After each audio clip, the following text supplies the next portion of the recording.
So first off, I think there's just this question of how decisions are made in the world, like how things are allocated and how to make sure that we are building cultures that make sure that the important things that are being allocated, and capital is one of the most important things, are done in a way where different voices are able to thrive. In this survey that I thought was particularly interesting, the question that stood out to me the most was, do you plan to have a fully remote or majority remote workforce indefinitely going forward?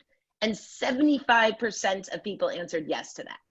If that's the case, that we're going to be working from home and doing Zoom calls, well, then it's a skill we're all going to have to master on both sides. And another thing that I'm really excited about with this trend of working from home, I think it's going to just have a great effect on ecosystems outside of Silicon Valley. We're going to be able to do a Zoom with someone in Lincoln, Nebraska as easily as we are with someone in Menlo Park. So I think that's really exciting and great for LA.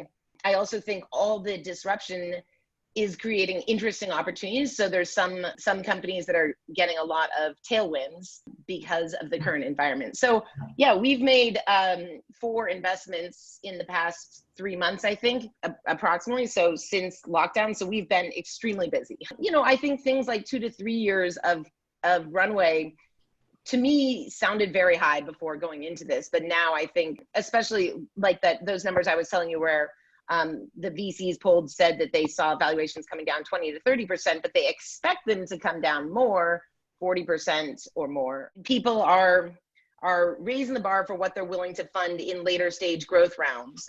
They're looking for more traction. They're looking for better metrics.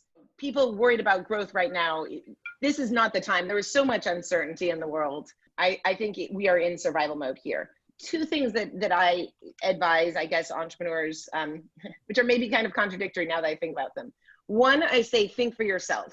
And the other, I say, ask for feedback. The people who don't end up funding you can be a great source of feedback if you are really open to it. Entrepreneurship and startups and how to get funding used to be more of a black box a decade ago. You used to sort of have to be part of, be in Sand Hill Road and know the people and all of that. But now universities are teaching entrepreneurship. I went to school and no one talked about how to be an entrepreneur. And so I think a lot of that is being demystified, not just in school, but there's so many more resources. And so I think that's also enabling this wonderful rise of innovation in all parts of the country.